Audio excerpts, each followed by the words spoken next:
D'abord, je vous remercie d'être venu pour cette conférence de notre cycle Écologie en Islam. Je remercie aussi ceux qui vont nous suivre sur la chaîne YouTube, en partenariat donc, avec la Bulac. Ces conférences de l'ISM porteront aujourd'hui donc, sur l'exploitation et la gestion des ressources en eau en Asie centrale, donc avec deux spécialistes de deux époques différentes, de deux disciplines aussi différentes de l'Asie centrale. Donc Alain Cariou, géographe, maître de conférence à Sorbonne Université, qui a publié le Armand Collin sur l'Asie centrale, environnement, société, en 2015. Voilà. Puis une section d'articles qui s'intéresse en particulier donc, aux questions d'aménagement du territoire, aux infrastructures, dans un article récent sur le transsibérien, je crois, il y a en 2022, voilà, sur les corridors, sur l'infrastructure donc, de transport en particulier, et bien sûr aux questions environnementales qui sont aussi liées avec plusieurs articles, un récent dans la revue Moyen-Orient, sur notamment l'agriculture, au désert, donc en Arabie Saoudite et aux Émirats Arabes Unis, qui avait déjà fait aussi l'objet d'un article il y a je crois il y a 3 ou 4 ans dans la revue Études rurales. Voilà, donc ces questions partagées donc, entre l'Asie centrale et le Golfe, plus proche des milieux qu'on a étudiés donc, le mois dernier. Et puis Camille Ronecker, qui arrive d'Aix-Marseille Université, historienne, de l'époque médiévale en particulier, et qui, donc, dans la thèse, avait déjà travaillé sur l'Amou-Daria, donc c'est la question des ribats et de la protection de la frontière, dans le Khorasan et en Transoxiane, donc c'est l'Iran du nord, je me trompe, nord-est, voilà, c'est ça, du nord-est, et qui depuis a poursuivi donc ce travail et cette réflexion à la fois donc en Asie centrale, donc l'Iran, mais aussi l'Afghanistan et puis les pays actuels, enfin de l'Asie centrale. Donc le contrôle des frontières, les questions aussi d'aménagement et en particulier le rapport à l'eau, les relations d'utilisation en fait de ces milieux entre les sédentaires et les nomades, notamment l'économie pastorale ou nomade. Et bien sûr donc la gestion de l'eau à laquelle on va se consacrer aujourd'hui. Donc je vous remercie d'être venus tous les deux et de dialoguer ensemble. Et je voudrais commencer donc par vous poser une première question qui est de savoir si il y a des spécificités environnementales de l'aménagement du territoire en Asie centrale. On en a beaucoup parlé le mois dernier avec Pierre Blanc et Delphine Aklock pour le Moyen-Orient. Donc en gros de l'Égypte jusqu'à la Jordanie et la Turquie, en comprenant un peu les pays du Golfe avec Delphine Aklock et Pierre Blanc. J'aimerais vous demander s'il y a des spécificités de l'Asie centrale, vos deux régions quand même de spécialisation, par rapport au Moyen-Orient ou au reste des mondes de l'islam, majoritairement musulmans. Et donc est-ce qu'on peut les comparer avec d'autres régions ou est-ce que pour vous il y a vraiment une entité propre pour ces questions de l'aménagement du territoire d'un point de vue environnemental? Peut-être qu'on peut commencer par l'époque la plus ancienne. Alors oui, tout d'abord je voulais vous remercier, donc Philippe Petria et l'ISM en général pour cette invitation et cette occasion de dialoguer autour des questions hydriques qui sont criantes d'actualité mais qui ont toute une histoire. Alors peut-être qu'on peut regarder sur le diapo que j'avais préparé quelques éléments sur la façon dont on peut connaître l'environnement. Pour pouvoir répondre à cette question, tout d'abord, comment connaît-on l'environnement du passé ? Quels sont les outils ? Les outils sont multiples. Moi, je suis historienne médiéviste, et donc l'entrée dans l'histoire, naturellement, ça va être les textes, mais en réalité, pour connaître l'environnement du passé, les textes sont assez arides. Et donc, on bénéficie de plus en plus de l'apport de ce qu'on va appeler les paléosciences, les sciences du paléo-environnement, dont j'ai mis ici des exemples de corpus. Sur quoi est-ce que ces scientifiques peuvent travailler ? Il y a de nombreuses spécialités. Grosso modo, on a 2 versants, par exemple en bioarchéologie, donc l'archéologie du vivant. Il va y avoir des gens qui travaillent en archéobotanique et d'autres qui vont travailler en archéozoologie sur les zoos-animaux, etc. Donc ici, j'ai choisi cet exemple-là qui illustre le matériau sur lequel travaillent les archéobotanistes, c'est-à-dire notamment des graines qui leur permettent de reconstituer la végétation, en tout cas un certain nombre de cultures, et de réfléchir à l'aridité ou pas du contexte dans lequel sont retrouvées ces graines. Donc ici, vous avez des études qui concernent l'Ouzbékistan, à peu près au XIe siècle, et sur lesquels je reviendrai par la suite. Donc voilà, je pense que quand on s'interroge sur l'environnement dans le passé, les spécificités ou pas de l'Asie centrale, il faut d'abord se demander quels sont nos outils. Nos outils sont multiples, il y a quelques indications dans les textes d'époque médiévale, il y a aussi des données archéologiques, c'est-à-dire qu'on va reconstituer les paysages de l'implantation humaine pour savoir si certaines zones étaient occupées ou pas, et du coup quels étaient les facteurs environnementaux pour cette occupation humaine. Et enfin, donc, on a de plus en plus les apports de ces paléosciences, dont l'archarpologie, l'étude des graines, n'est qu'un des exemples. Pour la dimension comparatiste, je vais laisser plutôt Alain Cariou répondre, puisqu'il a une expertise beaucoup plus large au niveau géographique que la mienne. Ça marche, si, c'est bon, voilà. Alors, spécificité, je dirais oui et non. Hein. Quand on parle dans le monde musulman des oasis, normalement, dans la géographie arabe classique, hein, la géographie arabe classique fait mention dans le monde musulman de 4 oasis qui correspondent à l'Éden. Et il y a la Ghouta de Damas, il y a la région du châtel arabe de Basra, il y a le sud de l'Iran et il y a la Sogdiane autour de Samarcande. Donc on parle d'oasis ici dans cette histoire médiévale avec des points forts de l'agriculture irriguée, hein, et on pourrait dire, bon, bah voilà, c'est comparable.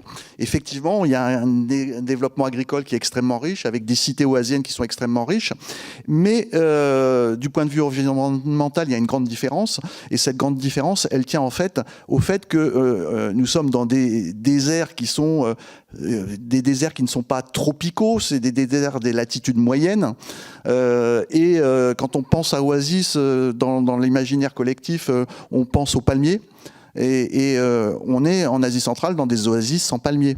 Hein, on n'a pas cette exubérance de la végétation qui tient au fait qu'on est dans des déserts froids, hein, et le paysage oasien qu'on pourrait imaginer avec les palmiers, cette forêt luxuriante qui est souvent décrite dans la littérature, on ne l'a pas. Et ce qu'on peut observer, c'est que dans cette Asie centrale, voilà, on a plutôt des paysages bocagés traditionnellement, très ouverts, avec un arbre emblématique ici qu'on retrouve aussi en Iran, qui est le peuplier. Hein, parce que évidemment le palmier il meurt en raison des températures négatives qu'il fait en hiver. Donc on a des oasis qui doivent évidemment s'adapter évidemment au sec. On est dans une zone aride, et puis il y a la contrainte du froid qui joue un rôle fondamental. Donc oui, on est dans un monde, un continuum oasien, mais on n'est pas dans un monde qui est celui des déserts chauds tropicaux. On est dans celui des déserts des latitudes moyennes qui sont des déserts froids.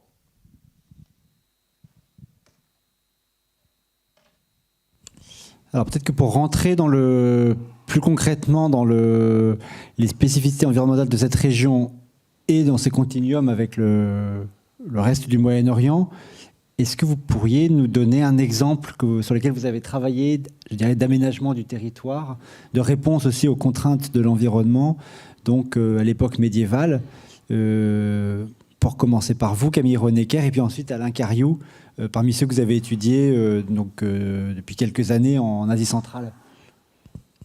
Oui, alors on va refaire la gymnastique, faire le PowerPoint que j'avais préparé. Alors simplement, peut-être une spécificité dont on n'a pas encore parlé et sur laquelle je travaille, c'est ce qu'on appelle le tougaï, ou la ripisylve propre à l'Asie centrale, aux zones arides d'Asie centrale. Donc c'est ce qu'on appelle aussi des forêts-galeries. C'est, comme l'a dit Alain Cariou, une végétation qui est constituée en particulier de peupliers et d'autres arbres de la famille des saules, par exemple, qui va constituer une ressource extrêmement précieuse pour les populations d'époque médiévale, Donc ici, c'est une photo des rives de la Moudaria, dans le nord de l'Ouzbékistan, qui montre bien ce paysage typique que j'étudie pour ma part pour l'époque médiévale, mais qui a un certain nombre de ressemblances, comme l'atteste notamment l'archéobotanique, les témoignages de voyageurs anciens, etc. Donc il y a une ressemblance entre la situation actuelle et l'époque passée, même si cette végétation qu'on appelle donc le Tougaï, les forêts-galeries, a énormément souffert de l'exploitation du bois, du développement de l'irrigation pour faire pousser du coton ou du riz, notamment au XXe siècle. Donc on retrouve un certain nombre de ressemblances, je dirais, en termes de végétation et donc de ressources. Et se pose du coup la question de l'aménagement, de l'investissement des populations au niveau local. Et bien, le premier aménagement auquel on pense, ça va être évidemment l'irrigation. L'irrigation en Asie centrale est extrêmement ancienne. On a des traces, par exemple, au Khorezm, dans le nord de l'Ouzbékistan, qui remontent à 2000 ans avant notre ère, donc à l'époque de l'âge du bronze. Il y a un certain nombre de travaux qui ont été menés notamment par les archéologues soviétiques dans les années 1920-1930, qui ont été poursuivis et amplifiés, je dirais, avec de nouvelles méthodes, notamment dans les années 2000, et qui ont permis de retracer les canaux d'irrigation à des époques extrêmement anciennes. Donc vous avez ici l'image de ce qu'il reste de la mer d'Aral. Donc Google Earth, c'est une image que j'ai capturée donc, il y a 3 jours. Et à droite, vous avez une carte qui représente notamment la diversité des deltas, une chose qu'on n'a pas encore évoquée et qui fait partie de ces spécificités qui vont avoir un impact sur l'aménagement, notamment de l'irrigation. Par l'irrigation, c'est le fait que les fleuves divaguent, les fleuves se déplacent en Asie centrale. Donc en Asie centrale, vous avez 2 principaux fleuves que vous devinez ici comme se jetant dans la mer d'Aral. Vous avez donc le Sirdaria et la Moudaria. La Moudaria, c'est celui que vous voyez le mieux sur cette représentation. Ces 2 fleuves se déversent, disons, depuis les Pamirs, depuis les montagnes que vous voyez donc en bas à droite sur cette image, des montagnes qui atteignent les 7000 mètres d'altitude, voire au-delà, et qui vont s'écouler, disons, ces eaux vers la plaine qui mène notamment à la mer d'Aral. En réalité, ces fleuves ont toute une histoire, ils ne se sont pas toujours jetés dans la mer d'Aral, et il y a une incidence évidemment sur les canaux d'irrigation, les pratiques humaines pour vivre dans un milieu où il y a cette capacité des fleuves à se déplacer.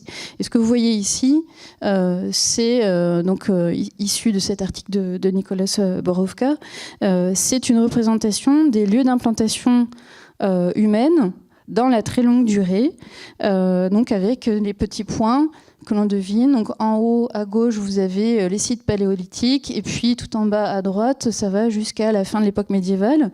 Et grâce à ces travaux archéologiques, on a pu voir où s'implantaient les populations humaines. Et dans un contexte où il y a une très forte aridité, on a pu concevoir de cette façon-là où se trouvait l'accès à l'eau, les aménagements par le biais de canaux d'irrigation, etc.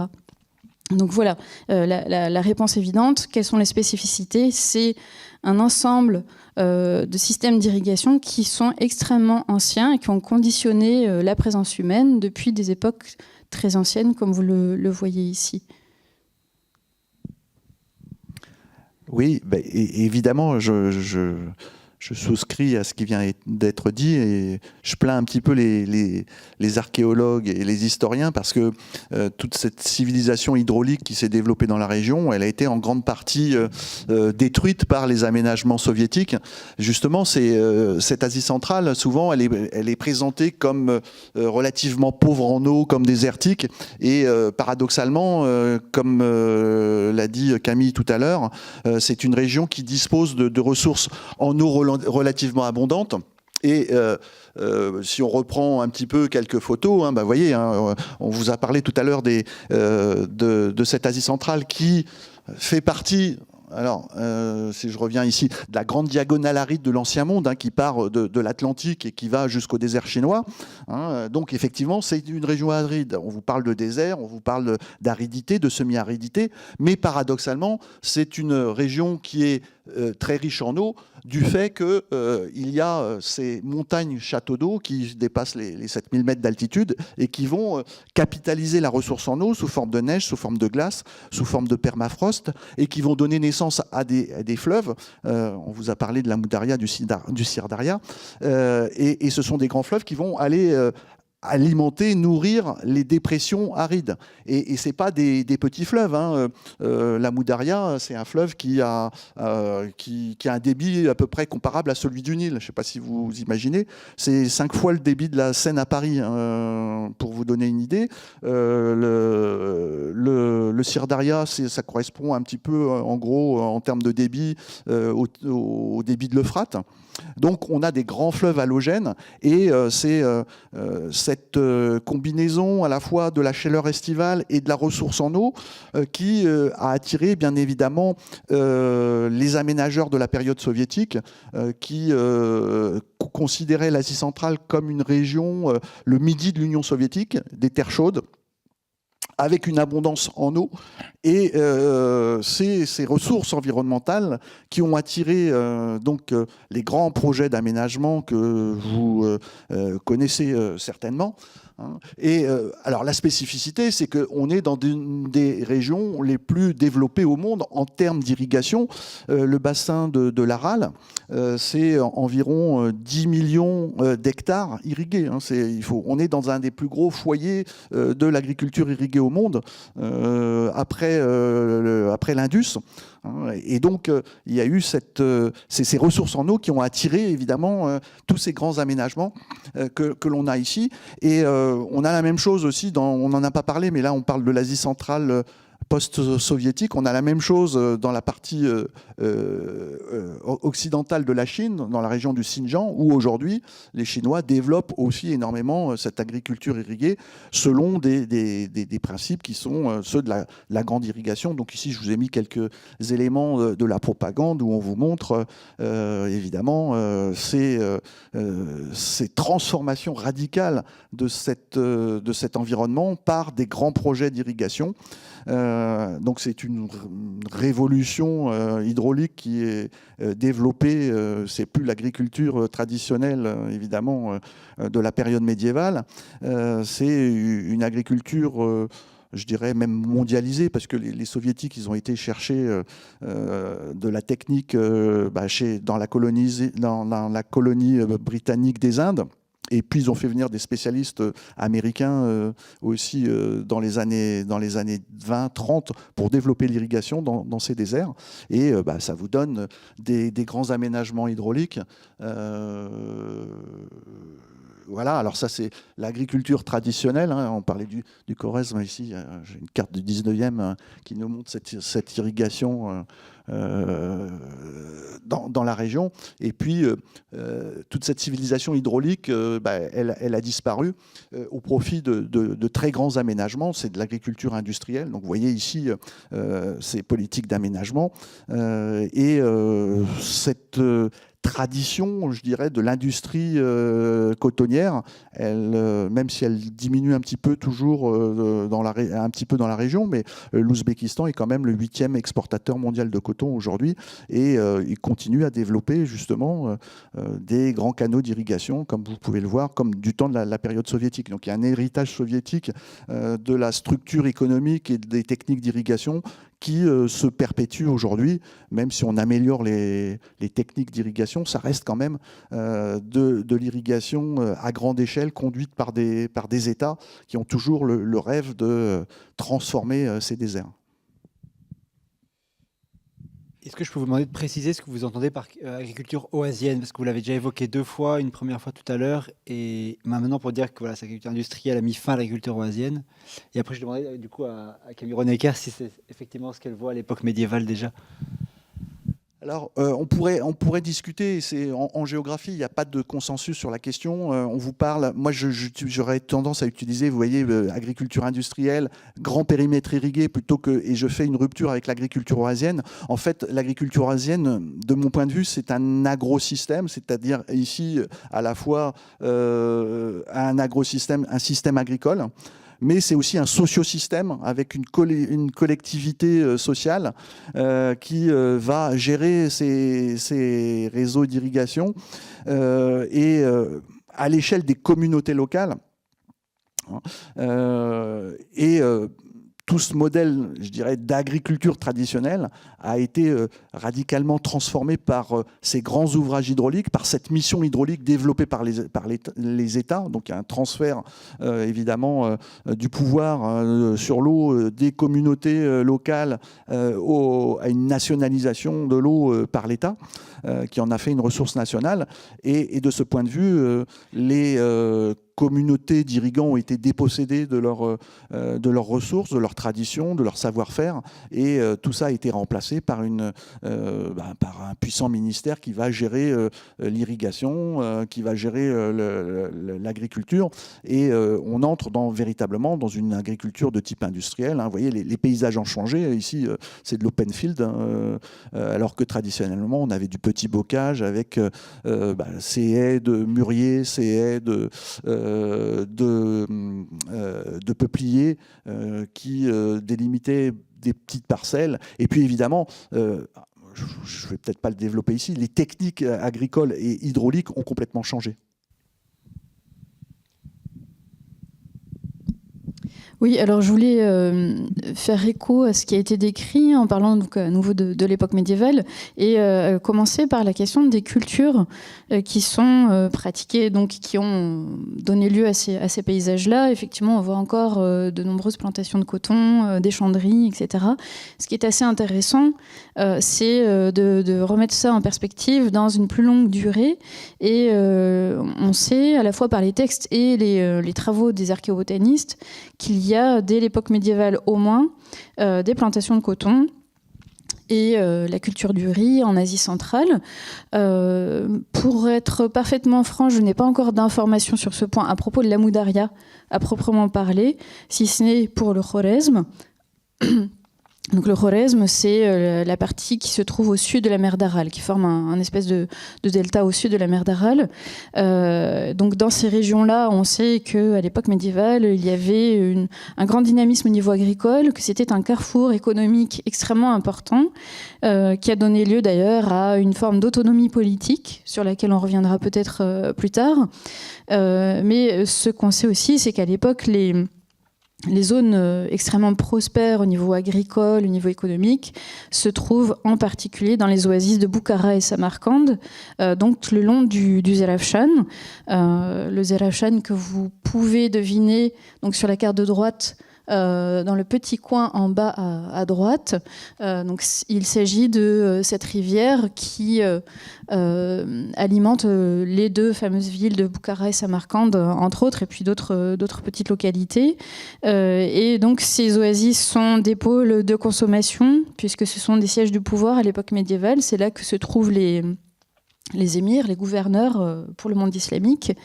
C'est là que se trouvent donc des élites qui vont consommer, qui possèdent des terres. On a aussi un pouvoir émiral qui est intéressé à tout ce qui va toucher à la fiscalité qu'on peut faire peser sur l'agriculture. Et donc, il y a un lien étroit, évidemment, entre la politique, les revenus de la terre, et puis ces pratiques agricoles. Et notamment, là où je voulais en venir aussi, c'était sur la question des pratiques socio-agricoles. C'est-à-dire qu'il y a tout un système pour, notamment, l'entretien des canaux, à l'époque médiévale, comme très probablement bien avant, avec par exemple un fonctionnaire qu'on appelle le Miri Ob, c'est-à-dire le responsable de l'eau. Ob, ça veut dire l'eau en persan. Et donc il y a une organisation sociale qui veille à ce que les canaux soient curés, à ce que les digues soient entretenues, etc., etc. Donc il y a qui dit irrigation dit organisation sociale. Il y a eu beaucoup de débats aussi sur le despotisme oriental avec Karl Wittfogel qui considérait que les systèmes d'irrigation étaient associés à une forme de despotisme. Je n'emploierai pas ces termes-là pour l'époque islamique médiévale, mais voilà, évidemment l'irrigation et la question du pouvoir politique sont intrinsèquement liées à travers les siècles et les millénaires. Et si, juste peut-être une chose que je voulais ajouter aussi, puisqu'on parle beaucoup de préoccupations écologiques, environnementales, etc., l'impact des activités humaines sur, par exemple, le niveau de la mer d'Aral ne date pas d'aujourd'hui, puisqu'il a été montré, notamment par les archéologues, que le niveau de la mer d'Aral avait baissé à l'époque médiévale, grosso modo entre 900 et 1250, avec une fourchette probablement un peu plus resserrée que ce que je vous dis. Mais voilà, à cette période-là, le niveau de la mer d'Aral était plus bas qu'il n'aurait dû l'être s'il n'y avait pas eu l'intervention humaine, et cela s'explique par notamment les prélèvements pour l'irrigation. Donc l'irrigation est telle, notamment au Xe siècle, que les êtres humains, dès cette époque-là, ont réussi à faire baisser de manière significative le niveau de la mer d'Aral, peut-être d'un tiers de ce qu'il aurait dû être s'il n'y avait pas eu ces prélèvements-là. Et de fait, au Xe siècle, on sait qu'il y a une grande prospérité économique dans le monde islamique, en particulier donc du côté du Khorezm et puis du côté du Zerafshan, mais là pour le coup ce n'est pas un cours d'eau qui alimente la mer d'Aral voilà, à ces époques-là. Je voulais juste rajouter un petit élément par rapport au coton. Effectivement, la région, elle est traditionnellement... les oasis produisent artisanalement du coton depuis, certains disent depuis l'Antiquité. Et c'est une variété de coton qui est Gossypium hirsicum. Donc, c'est-à-dire que c'est un coton qui traditionnellement est cultivé en Asie centrale, qui a fibre courte, très courte, et qui est souvent d'une couleur grise. Et donc, ça faisait partie de ces activités oasiennes, avec un artisanat associé, etc. Et puis, évidemment, là, c'est le fonctionnement de l'oasis traditionnelle. Et à la fin du 19e siècle, à l'époque tsariste, il y a cette colonisation russe qui s'implante dans la région. Et évidemment, l'enjeu, c'est de développer une agriculture qui soit commerciale, qui soit rentable, qui soit à grande échelle. Et donc là, on va chercher du coton upland, c'est-à-dire des variétés américaines que l'on va développer dès la fin du 19e siècle dans la région. Et il y a un basculement, évidemment, à ce moment-là, avec une fièvre du coton qui se développe dans la région. Et qui va faire que, évidemment, il y aura la création d'un grand bassin cotonnier de dimension mondiale. Si je peux me permettre, en attendant la prochaine question, une autre particularité, je pense, de la région, mais ça encore, je vous laisserai nuancer, c'est la salinité des sols. Qui fait que dès l'époque médiévale, et évidemment bien avant encore, on a des traces des problèmes qui sont liés à la salinité des sols et donc à la salinité de l'eau. Je pense évidemment à la mer d'Aral, puisqu'on voit qu'il n'en reste quasiment rien, en tout cas du côté ouzbek. Actuellement, la mer d'Aral se résume à ce qu'on appelle de plus en plus le désert d'Aral, et puis une petite portion de mer qui est extrêmement salée. J'avais aussi préparé une ou deux images. Voilà. Donc voilà à quoi ressemble ce qui reste de la mer d'Aral actuellement. Et la seule économie, outre le tourisme de l'extrême, comme on dit, et peut-être l'exploitation du gaz dans les... Voilà, en sous-sol, mais en tout cas au niveau là où il y a encore de l'eau, la seule économie qui persiste, c'est l'exploitation de cette petite crevette, si j'ose dire ça ainsi, donc l'artémia, qui est prisée notamment pour ses œufs. là, je prends ça par le bout du XXIe siècle, mais cette question de la salinité des sols et de l'eau est aussi relevée, par exemple, dans les textes du Moyen-Âge.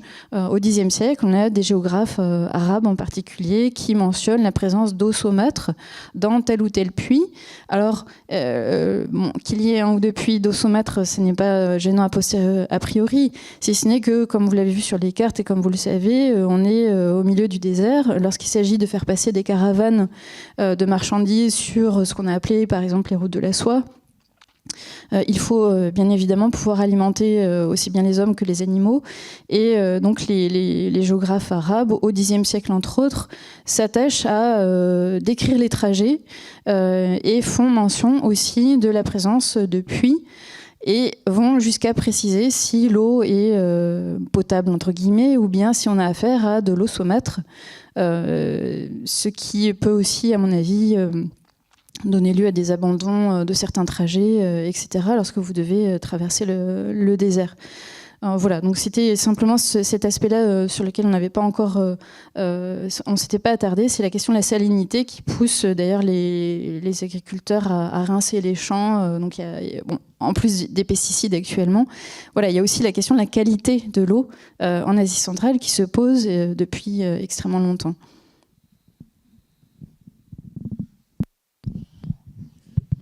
Alors, j'en profite juste quand même pour arriver à une autre question, mais non, mais vous allez voir, vous pourrez tout à fait préciser ce que vous vouliez dire, parce que vous tendez les perches depuis tout à l'heure.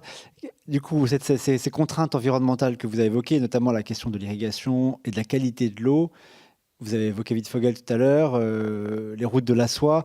À quel point est-ce qu'elles ont contribué, enfin, et dans quelle mesure en fait, elles ont contribué à la formation de pouvoirs politiques spécifiques, mais aussi à des organisations de société. Donc, vous avez déjà évoqué largement la question de la gestion des canaux, de l'irrigation, le Merilab, etc. Est-ce qu'il y a d'autres aussi éléments qui caractérisent l'organisation, disons, hydraulique, ou pas que hydraulique d'ailleurs, des sociétés qui sont dues à ces contraintes environnementales, sans revenir évidemment, ou en revenant peut-être au despotisme oriental? Oui, alors je vais peut-être reprendre mon diapo. Alors, il se trouve qu'il n'y a pas que les ressources liées à l'eau et à l'agriculture. Il y a aussi ces oasis, elles fonctionnent comme des commutateurs, comme des centres commerciaux, on en a parlé, avec une certaine richesse, etc. Alors, en termes environnementaux, je vais vous montrer une petite carte très simple. Contrairement à l'ensemble du Moyen-Orient, où on a des routes caravanières avec une certaine forme de discontinuité des relais oasiens, l'Asie centrale a pour avantage de présenter, je dirais, des corridors oasiens le long des zones de piémont. Le centre de gravité économique, démographique de l'Asie centrale, mais aussi du monde iranien, c'est les piémonts, c'est le monde des piémonts. Pourquoi ? Parce que sur ces piémonts, on reçoit l'eau qui descend de la montagne, on n'est pas tout à fait dans le désert. Et puis, quand on regarde cette carte, vous voyez que les différents écheveaux des routes de la soie se superposent à ces zones de piémont et se superposent aussi à des sols qui sont relativement fertiles, puisque c'est là où on a des dépôts leuciques qui datent du Quaternaire. Et donc, on a la conjonction en termes de ressources, ici, de deux processus, de l'eau abondante, des piémonts, ça veut dire des pentes, donc ça veut dire un ressuyage des sols, un drainage des sols efficace, donc moins d'accumulation de sel, et des dépôts leuciques qui vont favoriser l'agriculture. Donc dans ce monde musulman, eh bien, ces routes de la soie, finalement, elles sont relativement faciles pour le transit du commerce Orient-Occident, contrairement si vous avez à traverser le Sahara sur les routes transsahariennes ou même sur les routes de la péninsule arabique, les grandes routes commerciales, où vous avez quelques minuscules relais oasiens et puis vous passez 40 jours dans le désert, ce qui n'est pas le cas en Asie centrale où vous avez très rapidement, alors à part la partie chinoise où là il y a à partir de Dunhuang il y a quand même un petit hiatus, mais généralement on n'est jamais loin d'une oasis et on peut toujours circuler sur des piémonts où évidemment on a du ravitaillement, on a de l'eau, on a du fourrage pour les montures, et ça crée un continuum, ça favorise les échanges. évidemment une époque avant la révolution des transports, et ça permet aussi l'enrichissement de ces espaces oasiens, ça permet les échanges. Donc du point de vue géographique, on voit très bien comment cet espace, cette Asie centrale, c'est un espace, une région connectée et en contact avec le monde chinois, avec le monde iranien, avec le Moyen-Orient, avec le monde slave, avec le monde méditerranéen.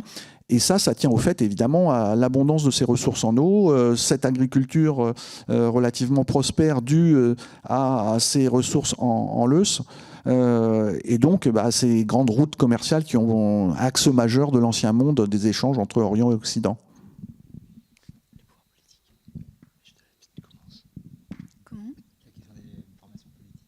Alors, sur la question des formations politiques, donc...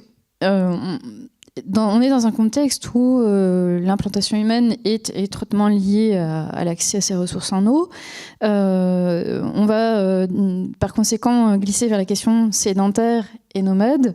Et donc, l'un des aspects qui est intéressant sur cette dichotomie, qui est assez artificielle finalement, sédentaire, nomade, ou en tout cas discutable, nuançable, ce qui est assez intéressant, c'est de voir comment les populations s'adaptent. Donc les populations sédentaires sont largement tournées vers l'agriculture et le commerce, et ceux qu'on va appeler... de manière plus ou moins réductrice, les nomades vont pratiquer en particulier le pastoralisme, l'élevage, et jouer sur les variations climatiques, notamment par des déplacements entre des pâturages d'été qui vont être plutôt en altitude, et puis des pâturages d'hiver dans les plaines. Pourquoi est-ce que je parle de cela ? C'est parce que ça a une incidence sur les types de pouvoirs qu'on va observer à l'époque islamique médiévale. Donc les pouvoirs, si on parle de l'époque islamique médiévale, on pense à l'arrivée des musulmans, à l'arrivée des arabo-musulmans, c'est-à-dire en Asie centrale dans la deuxième moitié du 7e, début du 8e siècle. Donc des conquérants arabes arrivent, renforcés par des combattants iraniens, centra-asiatiques, etc. Les troupes se sont grossies, étoffées à mesure que les combattants progressaient vers l'Est. Donc initialement, les Arabes sont de tradition nomade, on va dire. Enfin, on les associe beaucoup à cela, même s'il y a des villes, des oasis pour le coup en péninsule arabique. Mais on les associe à cette image-là, du nomadisme. Petit à petit, ils s'implantent dans les villes existantes ou les villes qu'ils fondent.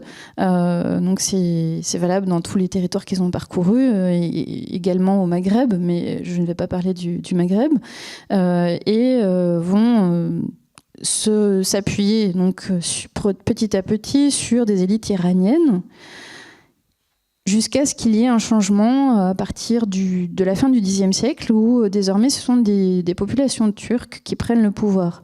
Les populations turques sont plutôt des populations nomades qui viennent donc d'un monde plus stépique et qui vont s'accoutumer elles aussi au mode de vie en ville. Pourquoi parler de tout cela ? C'est que se pose beaucoup la question de l'adoption par les nomades de pratiques qu'on attribue à des sédentaires.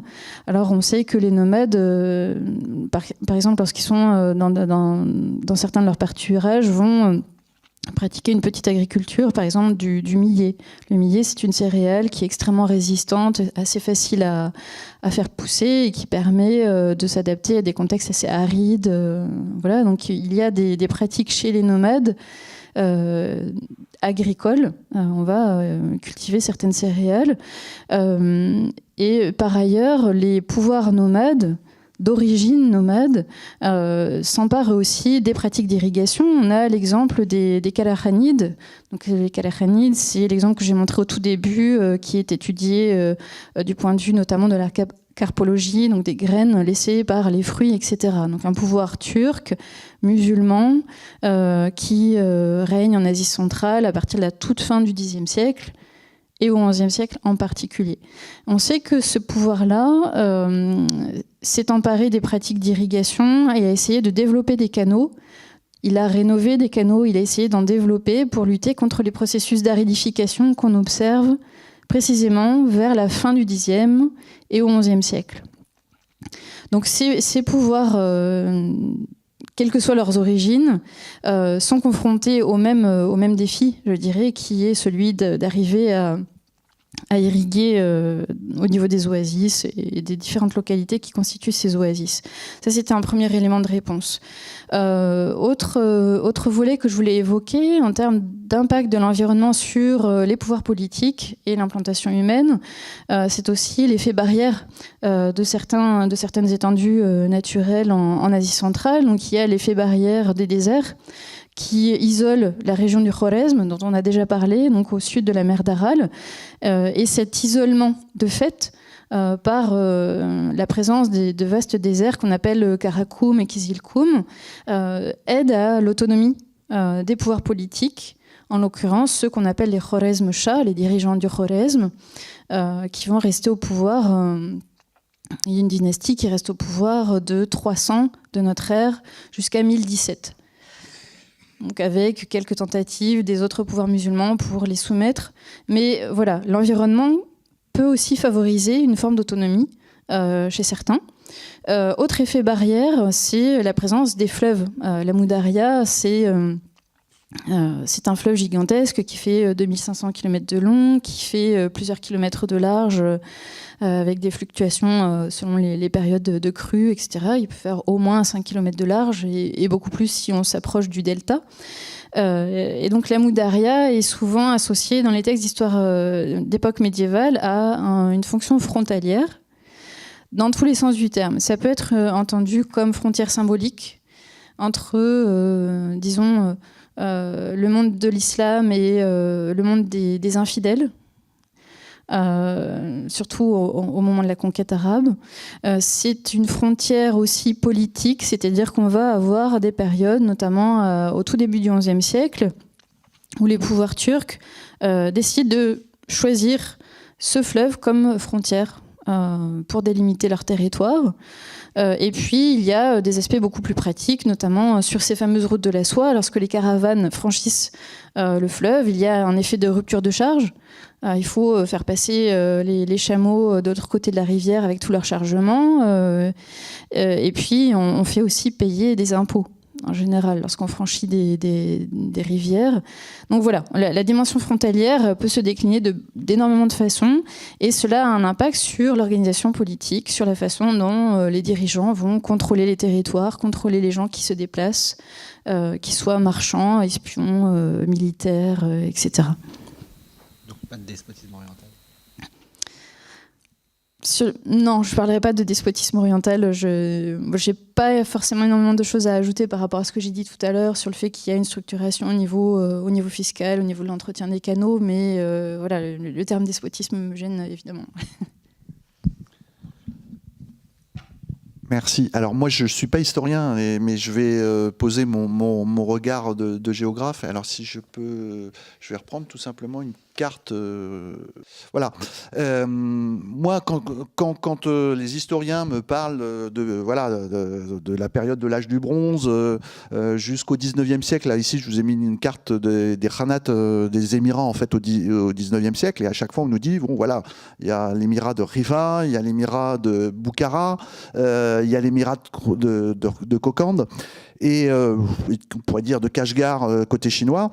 Et moi, ce que je constate, c'est qu'il y a une certaine permanence en fait d'une organisation géographique autour de grands bassins hydrographiques. Alors, une des grandes spécialités, évidemment, de l'Asie centrale, j'en ai pas parlé tout à l'heure, mais contrairement au reste du monde musulman, c'est que la vie est organisée autour des fleuves halogènes.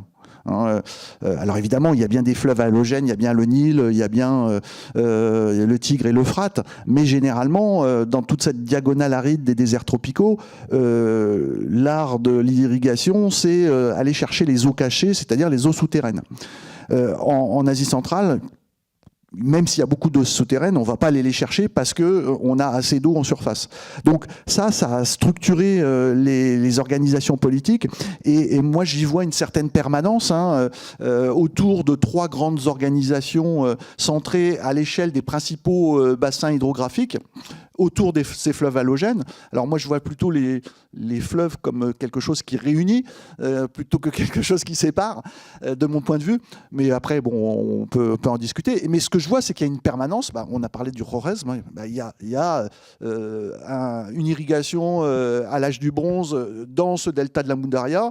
Et au 19e siècle, avant que les Russes arrivent, il y a encore ce Khanat qui existe autour du delta de la Moudaria. De la même manière, la Sogdiane, elle est organisée sur le Zerafshan.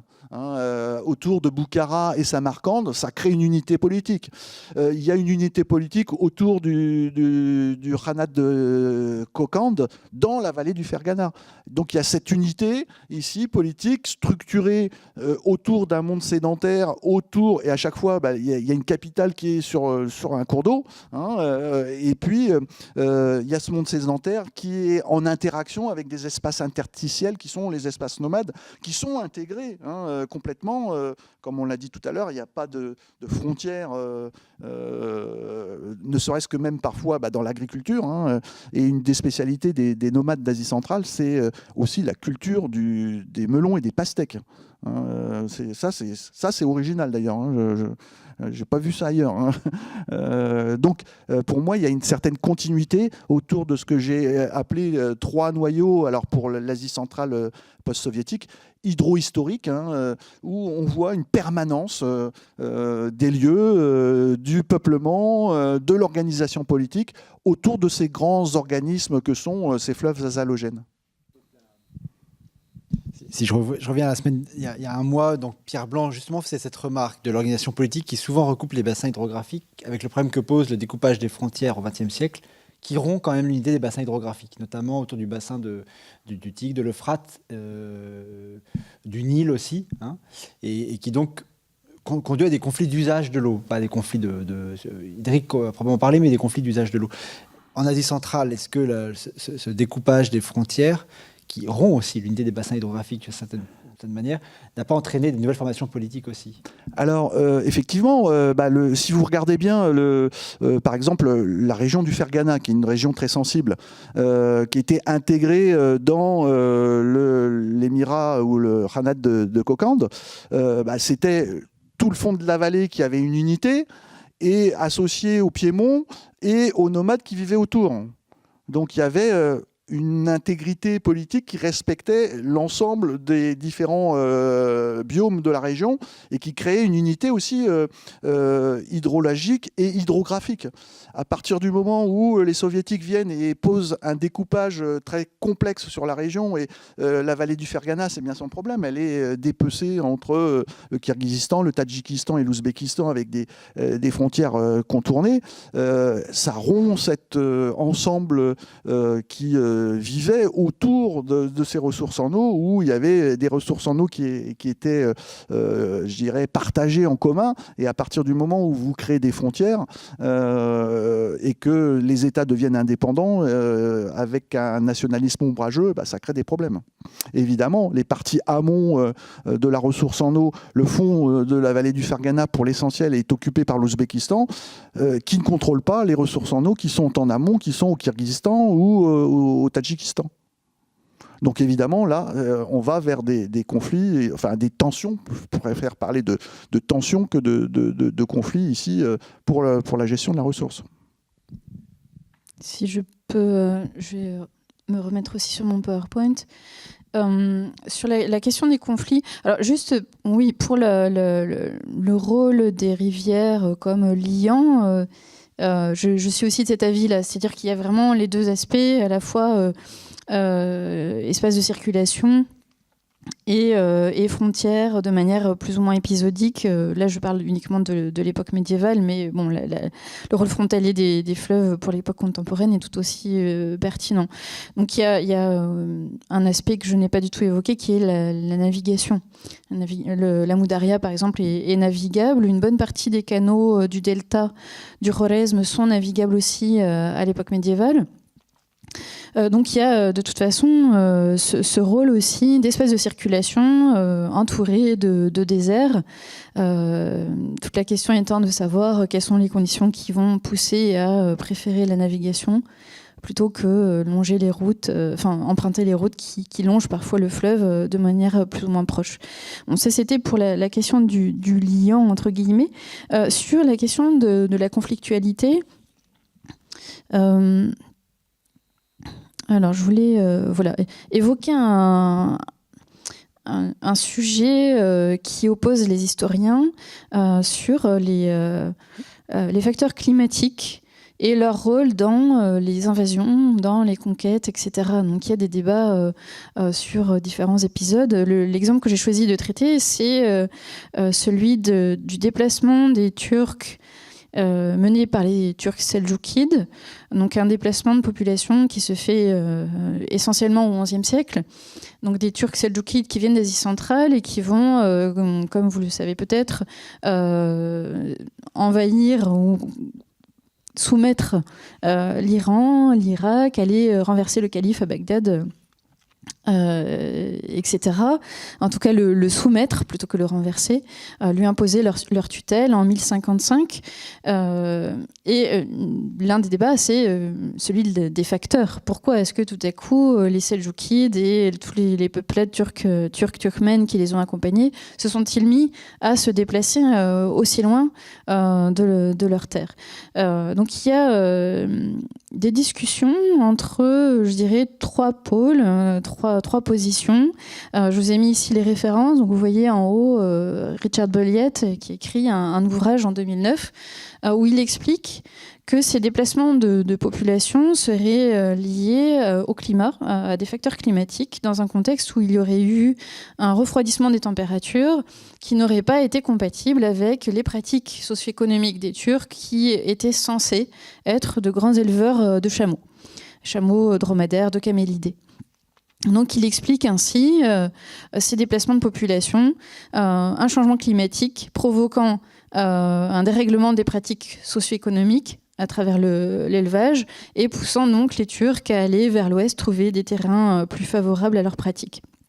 Cette position a été contestée par Jürgen Pohl dans un article donc, de 2016 qui déconstruit la position de Bolliett avec plusieurs arguments, en soulignant tout d'abord que s'il y a certes eu un refroidissement, ce refroidissement était moins hivernal qu'estival, donc il y avait plutôt une baisse des températures en été, ce qui était moins problématique du coup pour les camélidés, et qui souligne surtout que les populations turciques de ces régions-là ont une pratique de l'élevage qui est assez diversifiée, avec plusieurs types d'espèces animales qui sont élevées, en particulier des moutons. Et donc, il était excessif d'accorder autant d'importance aux camélidés.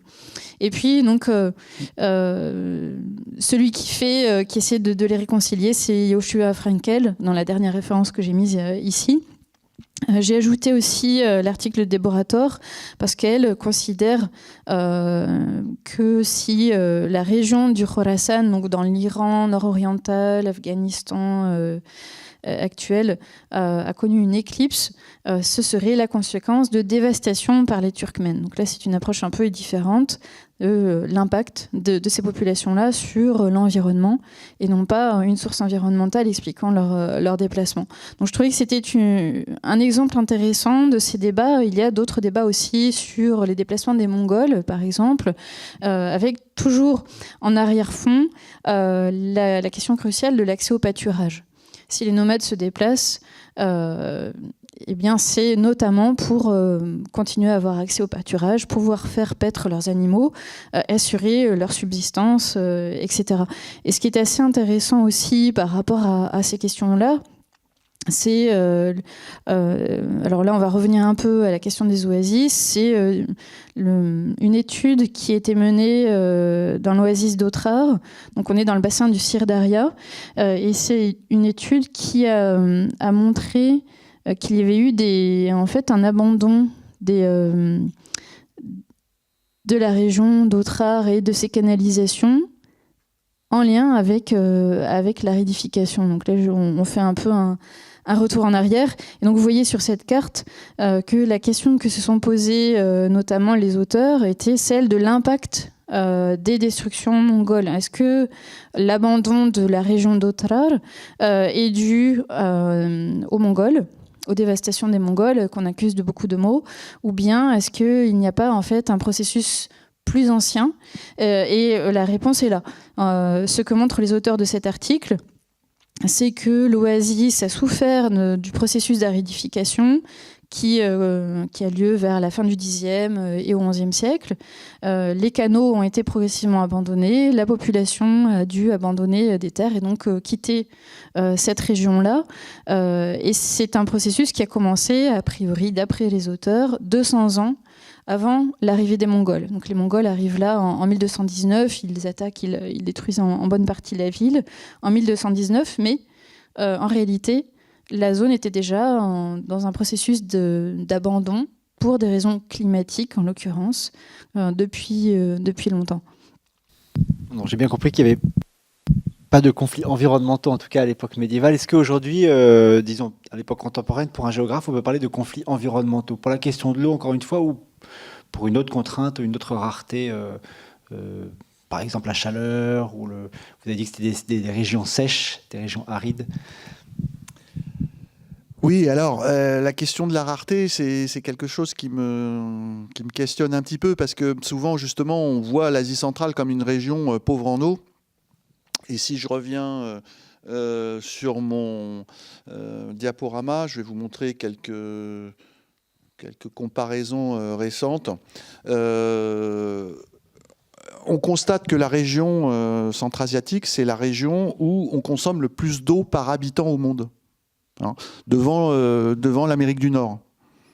Hein, vous avez les tableaux ici avec l'évolution, hein, et je vous ai mis un habitant du Turkménistan, il consomme en moyenne 2 fois et demi plus d'eau qu'un Américain.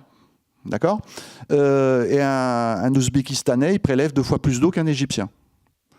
Donc c'est pour vous dire qu'il y a de l'eau en quantité importante. On n'est pas. Je connais des gens qui travaillent sur l'Asie centrale et qui nous dressent un portrait catastrophique avec le réchauffement climatique. Quand on regarde bien, évidemment, on a des prélèvements en eau qui sont extrêmement importants, et ça, c'est dû évidemment à l'aménagement quasiment complet des réseaux hydrographiques par la grande hydraulique à la période soviétique. Donc il y a des prélèvements en eau qui sont considérables dans une région qui est relativement peuplée, peu peuplée, c'est un vide démographique, et donc ces très grosses consommations d'eau sont dues évidemment à cette orientation de l'agriculture de type industriel. Donc vous voyez que voilà, on n'est pas dans des régions dramatiquement touchées par des situations de pénurie ou de stress hydrique comme au Moyen-Orient. Et ça tient au fait, tout à l'heure, de ces montagnes châteaux d'eau, de ces réserves qui se forment sous forme glaciaire, sous forme nivale, et qui vont alimenter des fleuves relativement puissants. Donc on a des ressources en eau qui sont relativement abondantes, ce qui explique des prélèvements aussi extrêmement importants. Alors ça n'empêche qu'il n'y a pas de... Enfin évidemment, il y a des problèmes et des tensions sur ces ressources en eau, et qui tiennent évidemment à la répartition. On en a un petit peu parlé tout à l'heure. En fait, le défi de la région, c'est la question du partage de l'eau. Parce que les régions où se forme cette ressource en eau, c'est les États montagnards, c'est le Kirghizistan, c'est le Tadjikistan, c'est éventuellement aussi l'Afghanistan. C'est des États montagnards où se forme la ressource et qui consomment pratiquement pas d'eau, parce que il y a une économie pastorale ou une petite agriculture montagnarde qui va consommer très peu d'eau. Et les États qui consomment beaucoup d'eau, c'est l'Ouzbékistan, le Turkménistan et le Kazakhstan, qui sont des États faiblement montagnards, qui s'inscrivent dans ces dépressions arides, et eux qui vont consommer beaucoup d'eau alors qu'ils n'en produisent pas. Donc ils sont dépendants de l'amont. Donc il y a une dépendance entre l'amont et l'aval. D'accord, et donc, on voit très bien que ici sur les graphiques, eh bien, des pays comme l'Ouzbékistan, le Kazakhstan et le Turkménistan, ils sont dépendants de l'eau qui provient de l'amont et qui provient des États voisins. D'accord ? Alors, du temps de l'Union soviétique, ça ne posait pas de problème parce que y avait un troc eau contre énergie. C'est-à-dire que les États de l'amont où il y avait les barrages, le Kirghizistan, le Tadjikistan, entretenaient des barrages pour produire de l'eau pour l'irrigation, pour faire pousser du coton, des céréales, etc., pour alimenter l'Union soviétique. En échange de quoi? Ils recevaient du gaz et du pétrole contre les services de l'eau. Et puis au moment de l'implosion de l'Union soviétique, ce troc énergie contre eau a complètement volé en éclats. Et aujourd'hui, les États de l'amont, le Kirghizistan, le Tadjikistan, veulent monnayer leurs ressources en eau. Et surtout, ce qu'ils veulent faire, c'est, je vous montre ça ici, les tensions qu'il peut y avoir, c'est que les barrages du temps de l'Union soviétique étaient gérés selon un mode de l'irrigation, c'est-à-dire qu'il y avait des lâchers d'eau qui se faisaient en été, là où l'agriculture a le plus besoin d'eau. Et aujourd'hui, les États de l'amont, qu'est-ce qu'ils font? Ils vont faire des lâchers d'eau en hiver. Alors évidemment, les agriculteurs en aval, ils n'en ont pas besoin. Ça crée en plus des destructions parce que les canaux sont gelés, etc. Et leur but, c'est de turbiner, de faire de l'hydroélectricité pour alimenter leur consommation d'énergie en hiver.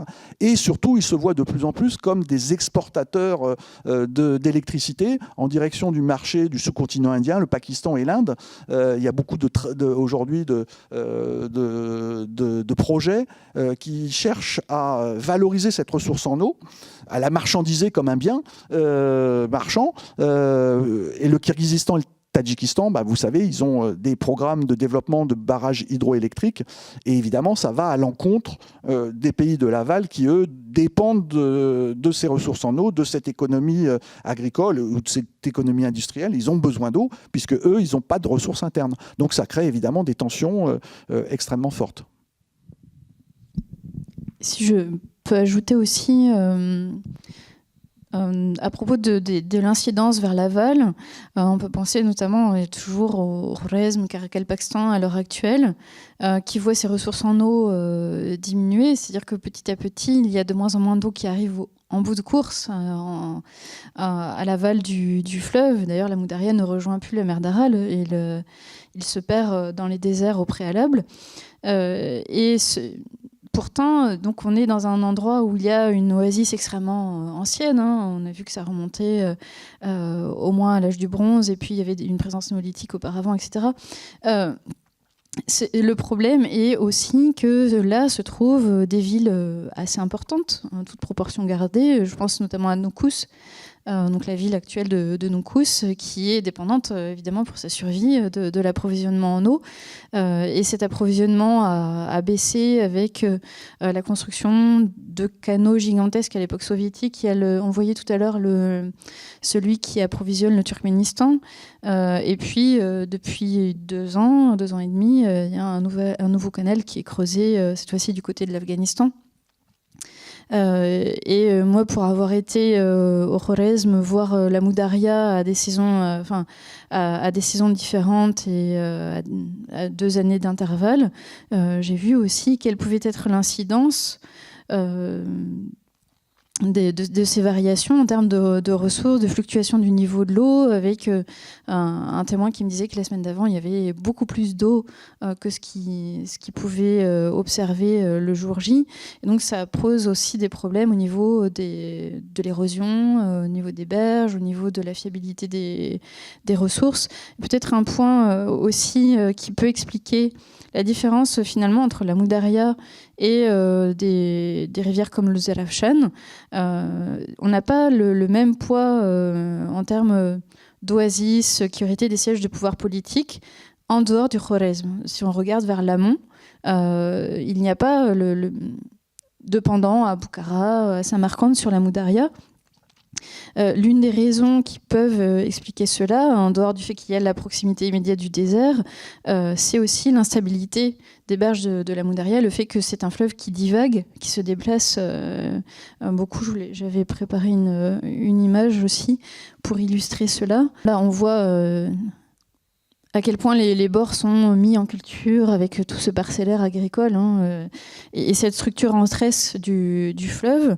Donc ici, on est au niveau de Kos, la ville de Kos, et vous voyez en haut à droite le nom de Biruni. J'ai choisi cet exemple-là parce que, en fait, dans cette région au Xe siècle, on a une capitale qui s'appelle Kos, et qui est le siège du pouvoir régional. Or, elle est quasiment détruite par les divagations du fleuve.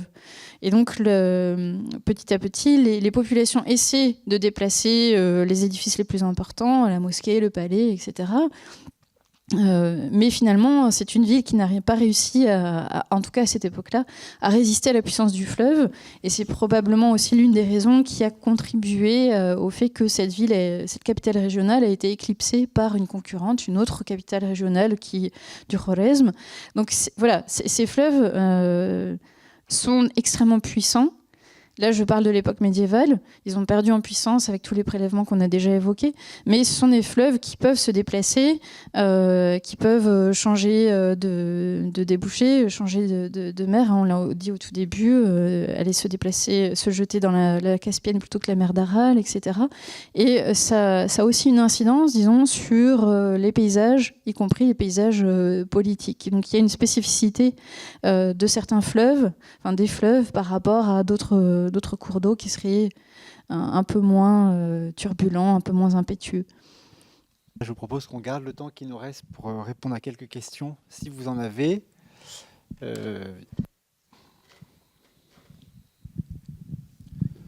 Voilà, on fait passer un micro. Est-ce que vous voulez profiter de cette excursion d'Asie centrale qui est assez rare quand même dans nos conférences, donc on en profite et on vous remercie encore d'avoir fait explorer ces mondes. Est-ce que le temps que le micro passe, j'aimerais quand même vous entendre sur on a parlé donc de ces conflits, des formations, des autonomies de certains États. Est-ce que vous pouvez nous parler aussi d'organisations régionales? C'est-à-dire qu'aujourd'hui, on parle beaucoup de ces corridors, etc., qui sont transrégionaux ou régionaux. Bon, quand même, il y avait l'entité mongole, par exemple. À quel point aussi c'est une forme de régionalisation des infrastructures, vous voyez, ou de l'organisation pour répondre aux contraintes de l'environnement. Et aujourd'hui aussi, qu'est-ce que quel est l'avenir ou quelle est la dimension vraiment régionale à proprement parler de ces grands corridors? Ce matin, hier, Le Monde publiait encore un grand article sur le corridor Inde, Moyen-Orient, Europe, l'IMEC, lancé par l'administration Biden, qui connaît quelques déboires aujourd'hui. J'aimerais bien vous entendre sur ces aménagements, non plus maintenant de division, mais plutôt à l'échelle régionale. Alors, j'avais une autre image à montrer. Voilà, je voulais montrer cet exemple-là de ce qu'on appelle les kalas. Kalas, donc ce sont des fortifications en terre qu'on va retrouver de manière très, très nombreuse, avec des effectifs très importants, au Khorezm en particulier. Là, donc, c'est une photo très récente. Et ce qu'on devine au fond, c'est la végétation qui est associée à la présence de la Moudaria. Donc, en termes d'organisation régionale, il y avait ces structures qu'on a encore un peu du mal à interpréter, qui étaient des fortifications qu'on va qualifier de seigneuriales, qui étaient étroitement liées à la présence de l'eau, donc soit ici en l'occurrence à côté du fleuve lui-même, soit à côté de réseaux d'irrigation. Et donc il y a des dizaines de forteresses de ce type-là qui sont préservées en Ouzbékistan, qui étaient étroitement liées à la pratique de l'irrigation, mais aussi à des formes de domination. De domination sur le territoire. L'une des questions, c'était celle des interactions avec les nomades. Il y a des hypothèses qui considèrent que ces forteresses étaient le lieu où pouvaient se faire ces interactions entre des populations sédentarisées et les nomades qui apportaient notamment les produits d'élevage, le mouton par exemple, la laine, tous les produits dérivés à partir de la laine par exemple, et qui pouvaient s'approvisionner en certains produits issus de l'agriculture ou certains produits manufacturés. Ces Ces fortifications, elles sont bien antérieures à l'époque islamique, mais elles sont pour partie reprises, entretenues à l'époque islamique. On sait que certaines d'entre elles étaient des lieux, par exemple, de prélèvement des taxes. C'était aussi des lieux d'étape dans des espaces désertiques. Donc on rejoint ici cette idée d'une organisation régionale qui est évidemment intrinsèquement liée à la présence de l'eau et qui rejoint la question de l'interaction entre population pastorale, disons, et population plus sédentarisée.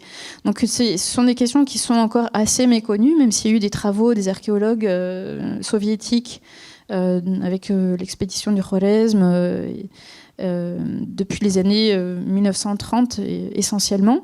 Donc il y a eu beaucoup de travaux, soit de fouilles, soit de prospection, d'inventaire de toutes ces forteresses-là. Les hypothèses restent encore multiples, mais pour répondre à la question de l'organisation régionale, on a une mise en place de réseaux d'étapes, de lieux d'étapes, pour parvenir à traverser ces déserts et ces espaces assez difficiles, avec des espacements qui souvent correspondent à une journée de marche, c'est-à-dire entre 25 et 30 km, sachant que dans le Khwarezm, la géographie de ces fortifications est plus complexe. Il y a d'autres raisons, d'autres facteurs, mais je ne suis pas assez spécialiste pour les développer.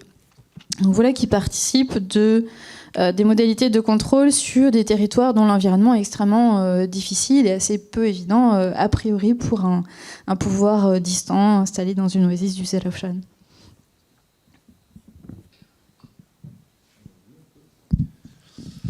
Oui, alors la question des corridors, elle revient en permanence dans les médias, dans la recherche.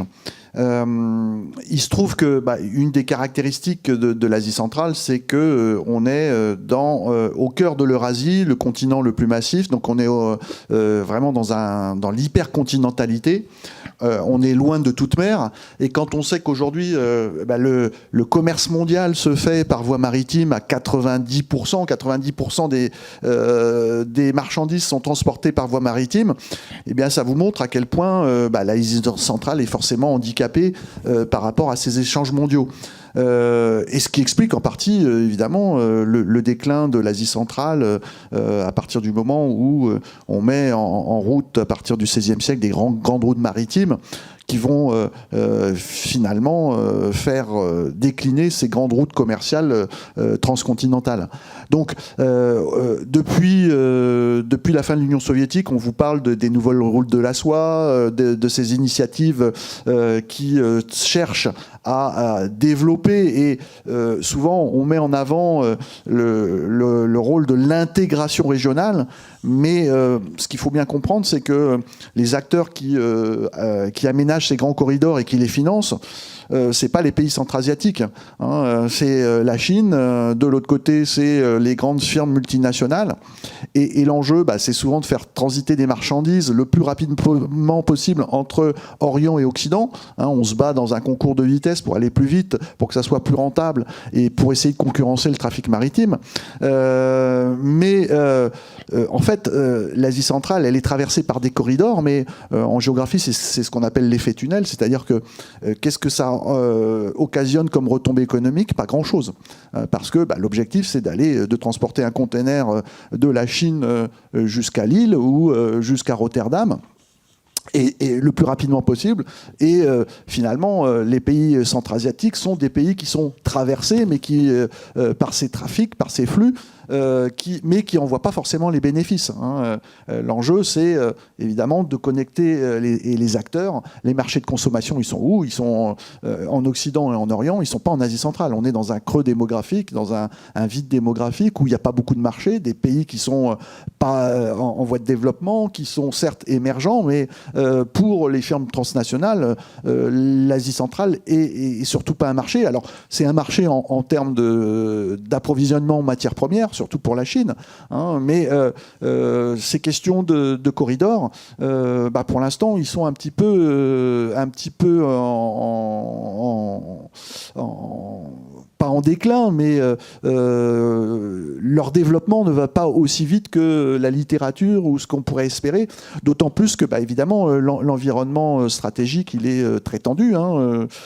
Quand vous faites passer des corridors entre la Chine et l'Europe, inévitablement, vous devez passer par la Russie. Aujourd'hui, vous savez ce que c'est, avec les embargos. Donc, tous ces corridors centra-asiatiques, ils sont sous-utilisés. Si vous voulez contourner par le sud, il faut passer par l'Iran. Là aussi, hein, c'est un petit peu une impasse. Sinon, on peut passer par la Caspienne et passer par le Caucase. On voit qu'aujourd'hui, par exemple, en Géorgie, on est au bord de la guerre civile. Hein. Donc ça ne favorise pas les investisseurs, les logisticiens mondiaux. Et aujourd'hui, ils renforcent leur capacité de transport, surtout sur le maritime. Donc les corridors, oui, mais la Chine, on voit très bien comment aujourd'hui, en plus, les États centra-asiatiques ont vu que finalement, ils ne voulaient pas devenir un marché pour la Chine. Hein. On leur pille leurs ressources naturelles, ça les empêche de s'industrialiser, et ils sont envahis de produits chinois. Donc aujourd'hui, comme beaucoup de pays aussi du monde, hein, ils sont, par rapport à ces nouvelles routes de la soie, ils envisagent ce modèle présenté par la Chine comme un modèle gagnant-gagnant, qui en fait finalement les plonge souvent dans le piège de la dette. Et aujourd'hui, avec le nationalisme ombrageux de ces pays centra-asiatiques, on est plutôt à la fermeture des frontières. Oui, bonsoir, merci pour ces exposés fort riches. Alors, je sais plus par rapport pour le géographe, que j'avais une petite question concernant le problème de l'eau en Asie centrale. Est-ce que ça développe une relative concertation entre les 5 pays d'Asie centrale? Est-ce qu'il y a... à côté de cela, j'ai appris il y a très peu de temps que le rôle de la Turquie en Asie centrale, ça paraît peut-être à côté, mais tout de même, je crois que c'est important de le souligner. Quand on parle de la Chine, la Turquie a un rôle important en Asie centrale, à tel point qu'est développée depuis le mois de septembre une modification dans les livrets scolaires turcs. On ne parle plus d'Asie centrale, mais de Turkestan. Voilà.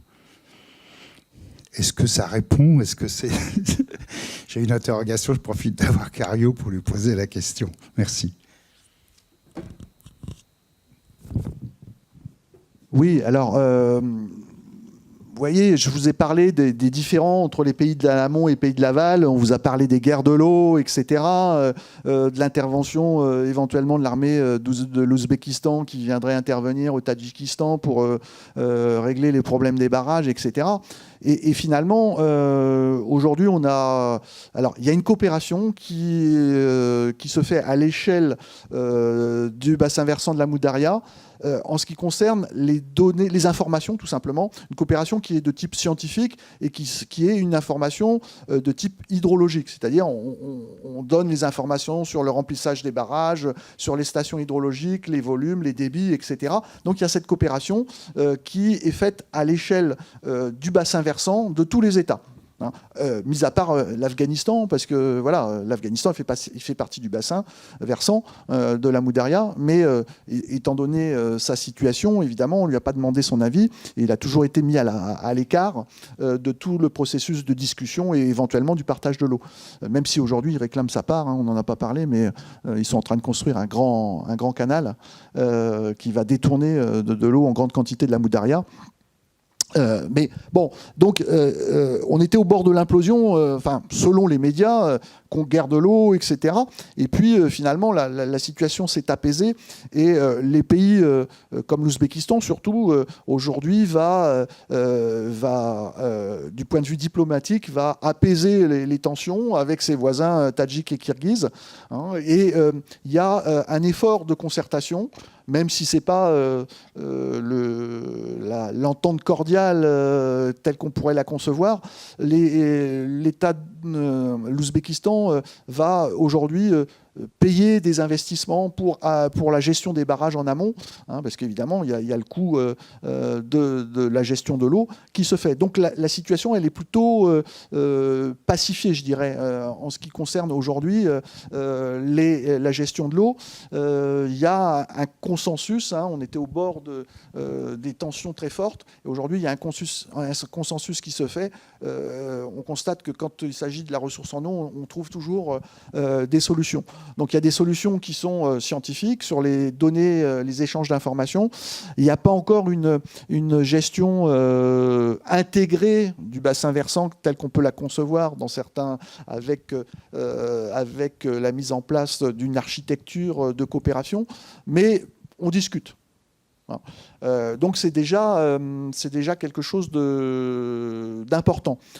Et puis, par rapport à la Turquie, évidemment, la Turquie, dès que l'Union soviétique a disparu, elle a voulu renouer avec ses cousins, en disant, voilà, on va vous proposer un modèle de développement, etc.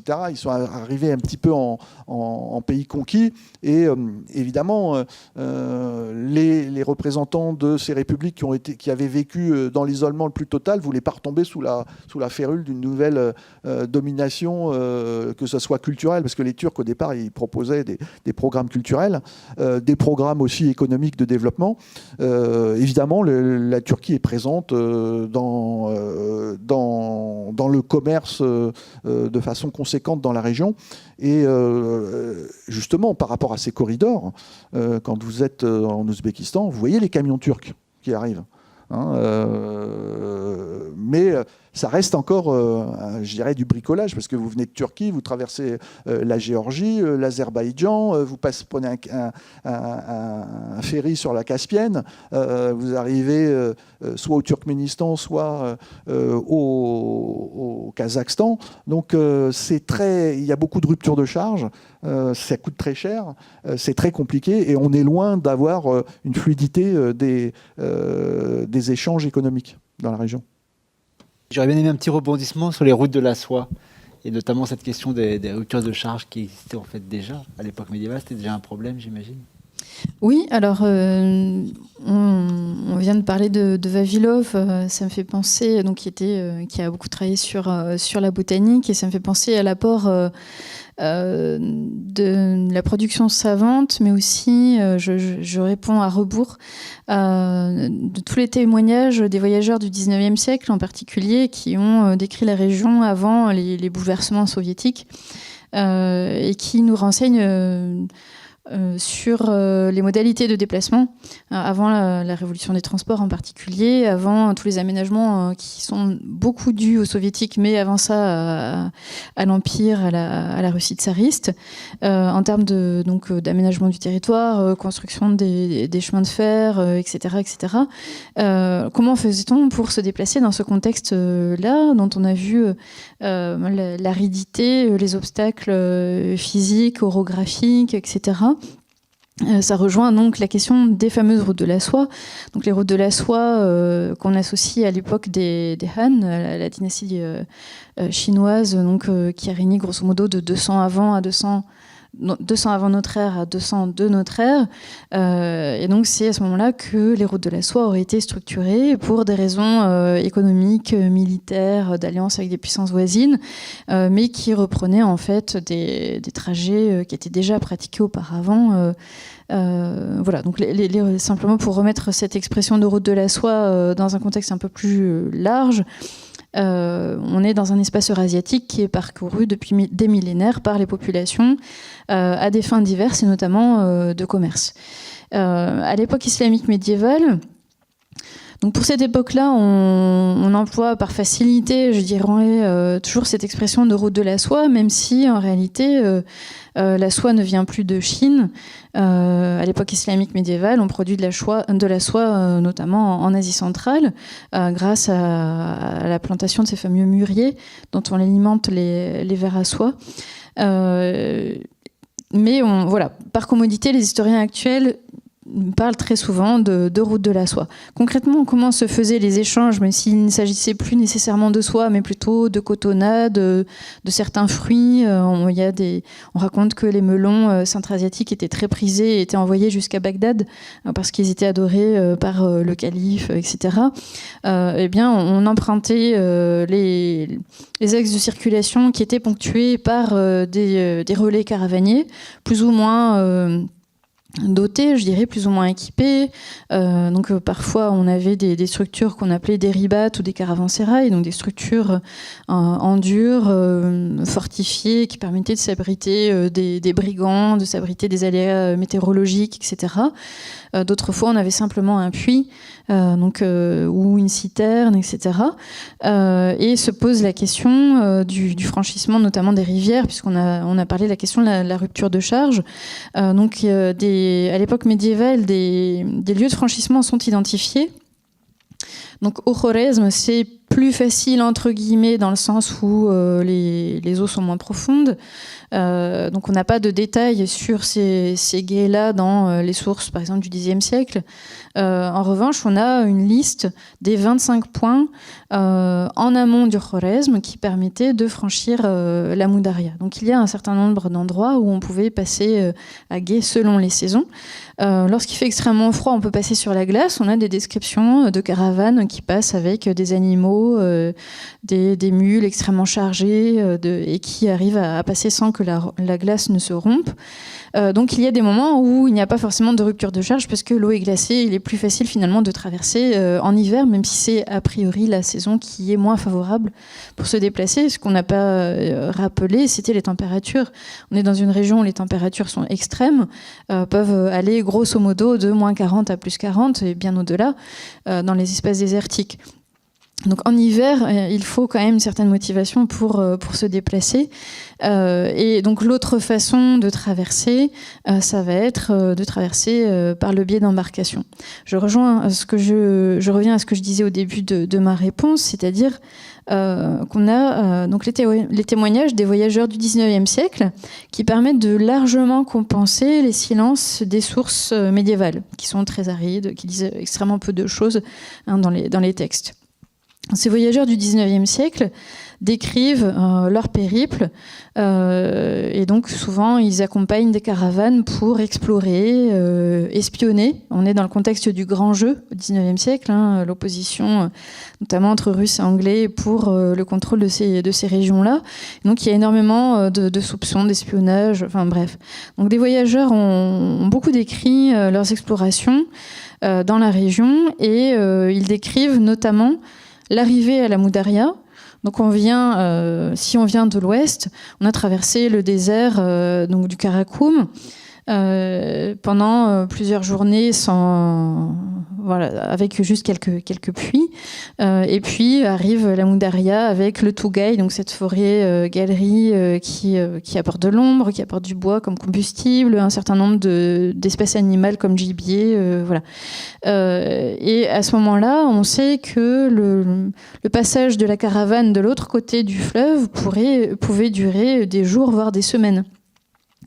Donc il y a des descriptions, y compris par des voyageurs francophones, comme Bonvalot par exemple, Capu, qui étaient des naturalistes, qui décrivent bien la scène où on voit les chameaux qui vont s'abreuver, et puis tous les ballots, en l'occurrence je crois de coton dans certains témoignages, qui attendent qu'on les charge, qu'on les décharge, qu'on essaie de lutter contre le courant qui est extrêmement fort. Donc voilà, il y a un véritable effet de rupture de charge qu'on ne perçoit pas du tout dans les sources médiévales en l'occurrence, et là c'est pour ça qu'il est intéressant d'utiliser des sources beaucoup plus récentes pour essayer de comprendre comment traverser les marchands, mais aussi on a des indications par exemple sur les populations nomades qui peuvent traverser à la nage ou en s'aidant d'outres, ou qui fabriquent des radeaux avec les moyens du bord, avec ce qu'ils vont trouver sur les bords de la rivière. Donc on est dans un contexte où il y a cet effet tunnel, et ce qui est assez intéressant, c'est qu'on n'a pas d'agglomération vraiment significative qui se soit développée sur les bords de la Moudaria, de ce fleuve obstacle, en dehors de la ville antique de Termez, qui existe jusqu'à l'époque mongole. avant d'être reconstruite. Bon.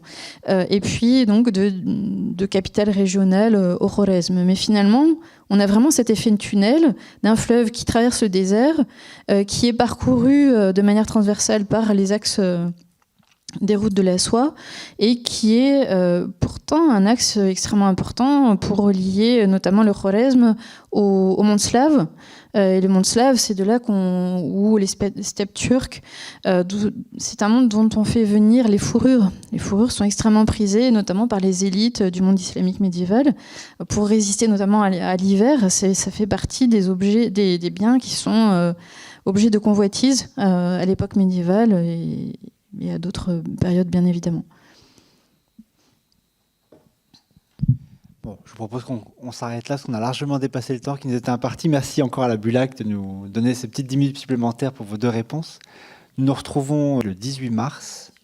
Donc, si vous posez la question de l'existence d'une écologie islamique, voilà, vous revenez le 18 mars, donc dans un petit peu plus d'un mois. Je vous souhaite une très bonne soirée, puis je vous remercie encore une fois, Alain Cariou et Camille Roneka, de nous avoir rejoints ce soir.